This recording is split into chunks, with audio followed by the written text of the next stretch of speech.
그리고 그들은 최근 벤츠와의 분리협업과 같은 절묘한 브랜딩을 통해 강렬한 인상이제 63 모델에는 버티컬 타입의 파나메리카 그릴이 들어간다.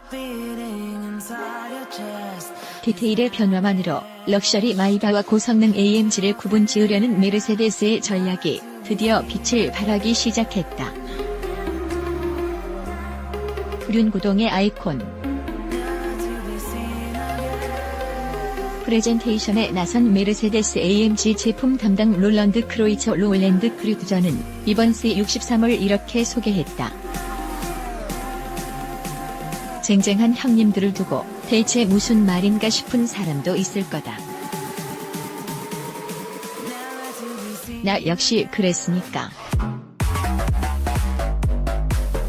그런데 곰곰이 생각해보니 이제 AMG 엠블럼을 단 세단 베이스에 뒤바퀴 굴린 모델이 별로 없다. 출력 경쟁에 따른 3회틱의 진화와 확대 적용으로 인해 C63과 S65만 남았다. 이런 상황이라면 당연히 C63이 나서야지.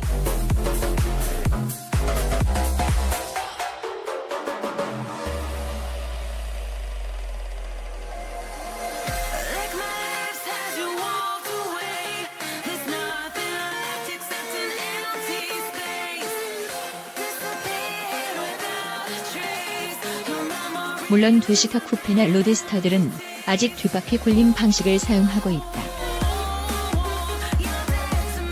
그리고 뒤바퀴 굴림 방식의 순수성을 논하려면 사실 AMG GT와 같은 스포츠카의 이야기를 꺼내는 게 옳다. 하지만 메르세데스 AMG의 기반은 스포츠카 제작이 아닌 벤츠 라인업의 고성능화다. C클래스 같은 볼륨 모델을 중요하게 생각하는 건 당연하다. 그런데 난 그 전에 진짜 궁금한 게 따로 있었다. 이번 C63은 부분 변경을 거친 5세대 C클래스의 파생 모델이다.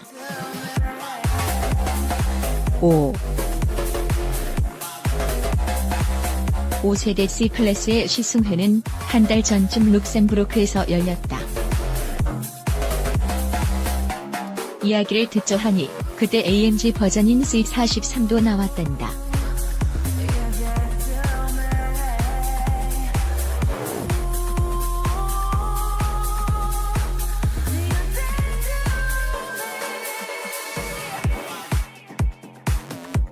굳이 C63만 떼어서 다시 시승회를 여는 이유가 무엇일까? 세대 교체를 거친 완전 신차도 아닌데 말이다. 난 이런 의문을 갖고 신형 C63이 있는 독일 바트 드리브로크 베드 드리버그의 빌슈터베르크 빌스터버그 서킷을 찾았다. 핵심만 꿰뚫은 부분 변경 메르세데스 벤츠의 부분 변경 대부분이 그렇듯 이번에도 눈에 띄는 변화는 많지 않다. 내용은 앞서 공개된 C클래스와 비슷하다. 새로 배치 직사각 프로젝션 렌즈를 넣은 멀티빔 LED 헤드램프와 스자 그래픽을 새긴 테일램프 정도가 핵심이라고 할 수 있다. 물론 C63이라서 특별한 점도 있다.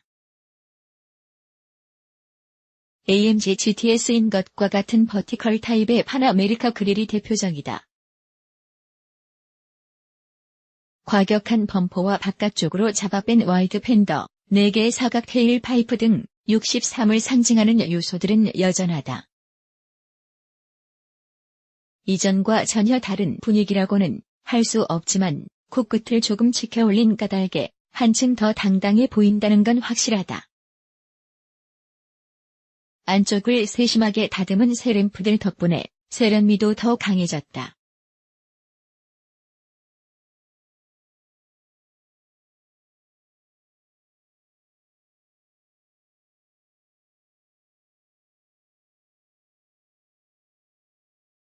실내의 가장 큰 변화는 디지털 디스플레이다.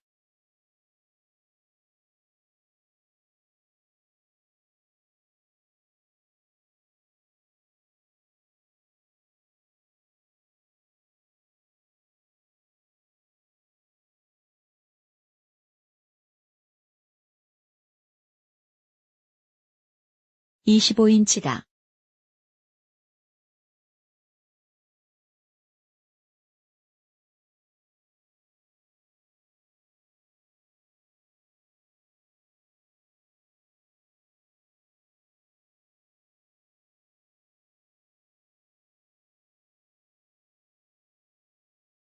하지만 계기판은 영 생소하다. 신형 A 클래스와 같은 디자인인가 했지만 그것도 아니다. GLC나 AMG GT처럼 와이드 스크린 콕핏을 당장 도입할 수 없는 모델에 두루 쓰기 위해 새로 개발한 것으로 추측된다. 크기는 12.3인치, 특징은 화려한 색감이다. 수동 변속 모드에선 바탕의 빨간색을 전멸해 시프트 타이밍까지 알린다. 이게 정말 그 보수적이던 메르세데스가 맞나? 라는 생각이 들 정도로 파격적이다. 운전되는 부분 변경 S63에서 봤던 신형이다. 림의 아래쪽은 물론 양옆도 지그시 눌러 굉장히 스포티하다. 은색 패널로 마감한 버튼들 덕분에 고급스러운 느낌도 강하다. 그런데 센터 커버 5시와 7시 부근에 처음 보는 장비가 생겼다. 왼쪽은 서스펜션, 변속 모드, ESP 등 주행 관련 장비를 제어하는 AMG 드라이브 프로그램이다. 디스플레이를 눌러 장비를 정한 후 아래 버튼으로 설정하는 방식으로 작동한다. 오른쪽은 드라이브 모드 다이얼이다. 최신 포르쉐의 그것과 생긴 것도 사용법도 비슷하다. 테두리를 오른쪽으로 돌리면 스포츠 플러스, 레이스 순으로 바뀐다. 참고로 신형 인포테인먼트 시스템에는 AMG 트랙 페이스가 추가됐다. GPS, G센서, 자이로 센서 등을 활용해 랩타임은 물론 80개가 넘는 주행 데이터를 수집할 수 있으며 전 세계 유명 서킷들의 정보도 저장돼 있다. 앞유리에 거추장스러운 데이터 로고를 붙이고 다니는 트랙 마니아들에게 환영받을 옵션이다. 하지만 국내 도입 여부는 미정이다. S63과 E63도 국내에선 아직 작동되지 않는다. 엔진은 이전과 같은 4. 파격적인 디자인, 새 디지털 계기판은 굉장히 화려하다. 더 섬세하고 유연하게 시승회에 준비된 모델은 C63S.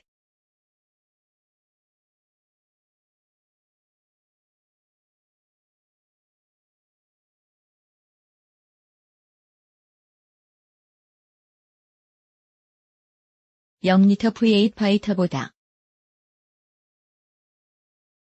최고 출력 510마력과 최대 토크 71. 4kgm 역시 그대로다. 출력에 따라 다양한 버전이 있는 엔진인데 왜 손대질 않았을까? 이나 S에서는 600마력도 넘겼는데 말이다. 이유는 간단하다. 셰시, 아니 세그먼트의 한계치에 이미 도달했기 때문이다. 여기서 출력을 더 높인다면 아마 차체를 키우거나 4바퀴 굴림 방식을 써야 했을 것이다.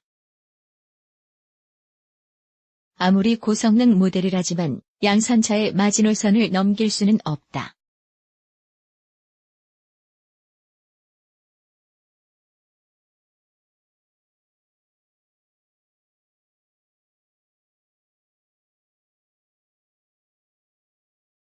변속기 토크 컨버터 대신 습식 클러치를 쓰는 MCD다를 7단에서 9단으로 바꿨지만 0에서 시속 100km 가속 시간이 같은 이유도 마찬가지다. C63에게 이제 가속 성능 향상은 오히려 부담만 될 뿐이다. 물론 변속 속도는 더 빨라졌다. 이젠 멀티플 시프트도 능수능란하게 해낸다.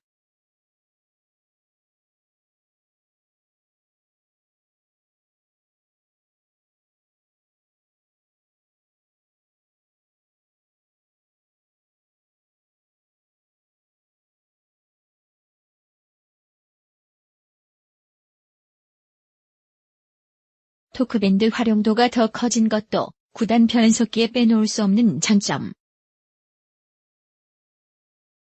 코너와 코너 사이 애매한 직선에서 변속 여부를 두고 고민하는 빈도가 확연히 줄었다. 사실 이번 C63의 백미는 트랙션과 거동의 변화다.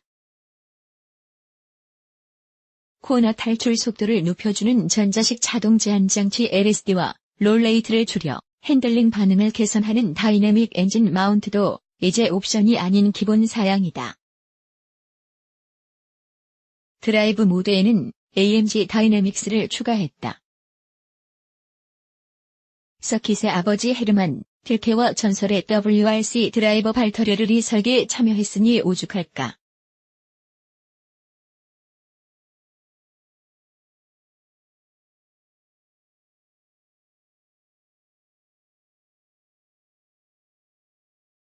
작정하고 만든 스페셜 스테이지 공공도로를 막아 만든 랠리 코스라고 생각하면 이해가 쉽다. ESP를 관장하는 프로그램으로 타이어가 슬립한 후에 개입하던 이전과 달리 속도, 스티어링 각도, 요비율 레이트 등을 파악해 미리 각 바퀴의 움직임과 동력 전달을 제어한다. 모드는 베이식, 어드밴스드, 프로, 마스터로 나뉘며 마스터는 ESP 스포츠 핸들링 모드 이상에서만 들어갈 수 있다. 스포츠 핸들링 모드에서의 ESP 개입 조건은 이전과 같다. 운전대 조작으로 잡을 수 없을 만큼 한계를 넘어가거나 브레이크를 밟으면 즉각적으로 궤적을 수정한다.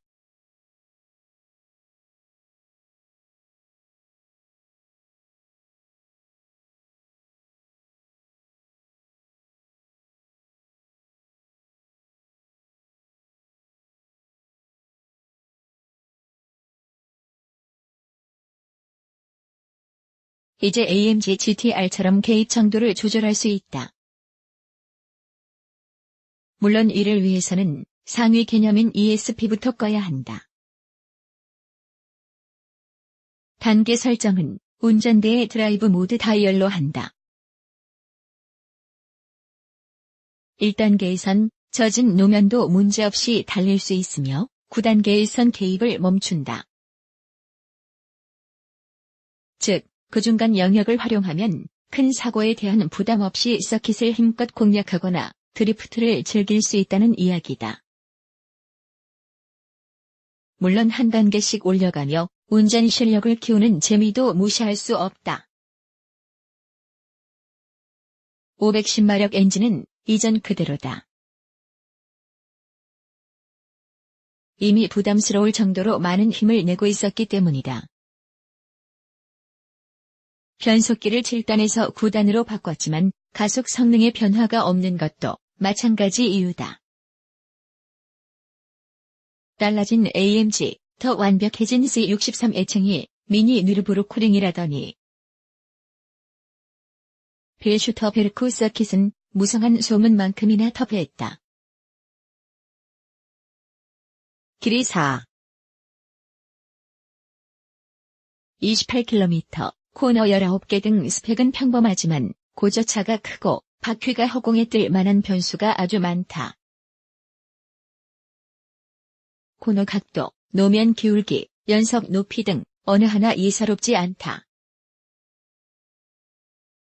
미국 라구나 세카 서킷의 코크스크루가 울고 갈 만큼 낙폭이 큰 나선형 내리막 코너도 있다. 여러모로 여기서 달려가 아니라 이런 곳에서도 달려보라는 느낌이 강하다. 인스트럭터가 탄 차는 AMG GT-R. 글로벌 시승회답게 흐름이 빠르고 특별한 제재도 없었다. 한 맵을 돌 때마다 드라이브 모드를 한 단계씩 올려보란 조언이 전부였다. 이유를 깨닫는 데는 그리 오랜 시간이 걸리지 않았다.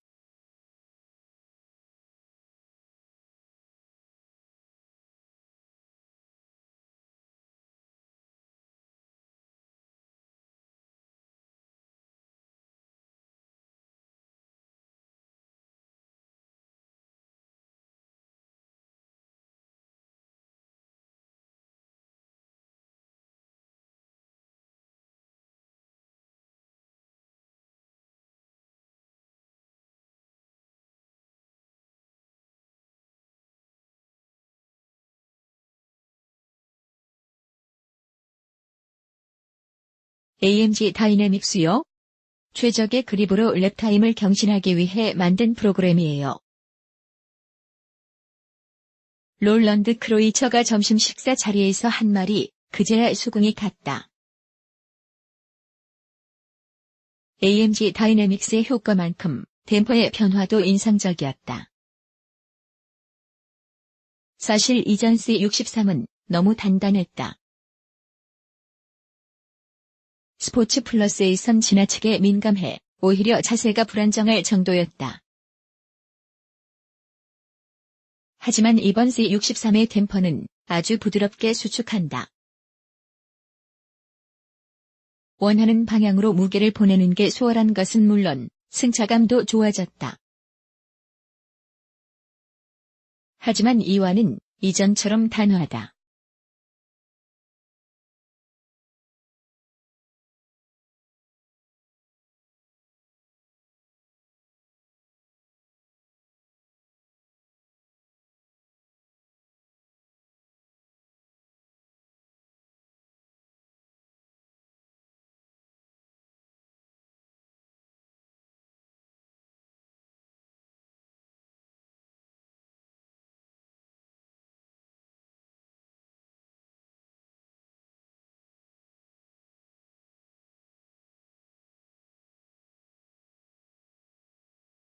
스프링 역시 잔진동과 무게 이동을 명확하게 구분한다. 승차감 저하와 자세 변화를 억제하며 로드 홀딩은 높인 아주 세심한 개선인 셈이다.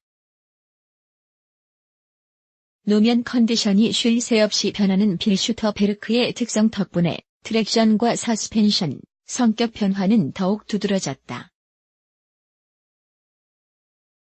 3렙쯤 돌았을 땐 난 이런 생각을 했다. 아, 메르세데스 AMG가 C63만 대어다. 이곳에서 따로 시승회를 연 이유가 이 때문이구나. 그렇게 이곳을 찾기 전에 품었던 내 의문은 쉽게 해소됐다.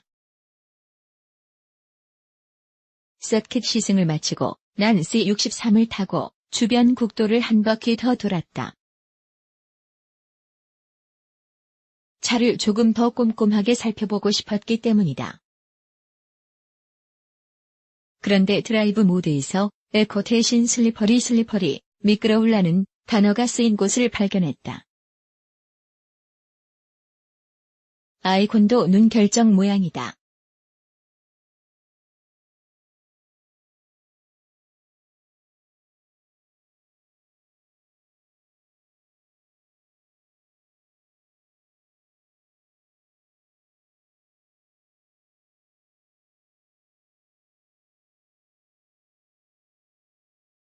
난 이번엔 AMG 홍보 담당 요힌 위블러 조컨 어벌러를 찾았다. 미끄러운 노면에서 가장 쓸만한 모드라는 의미입니다.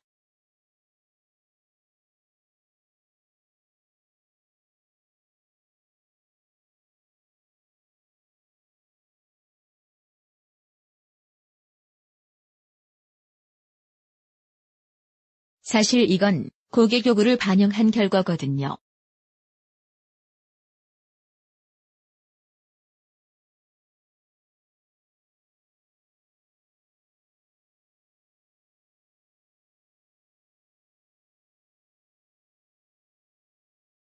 AMG의 에코라는 말이 어울리지 않는다는 이야기가 많았어요. 고객 요구의 반영. 그들이 언제부터 이렇게 친절했을까?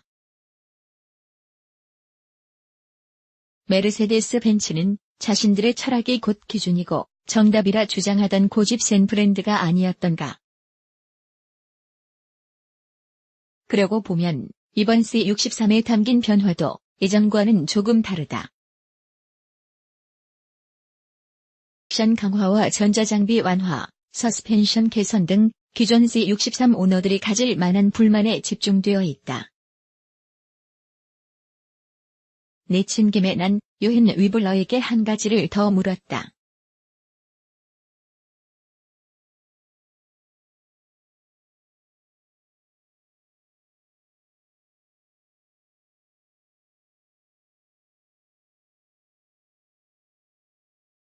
AMG 고객들의 성향은 어떤가요?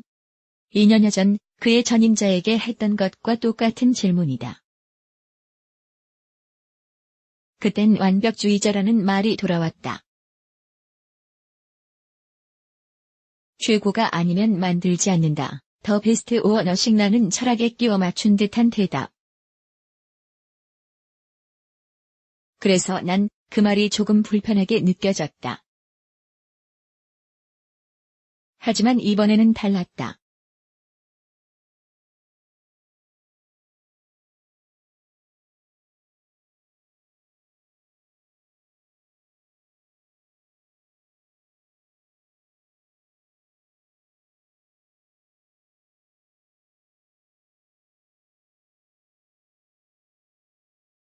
얼리 어댑터 기질도 느껴지고요.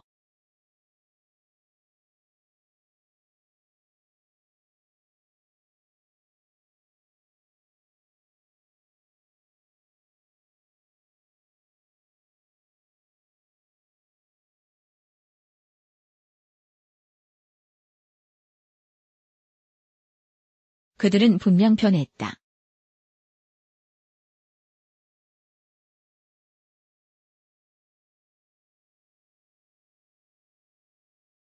체질 개선.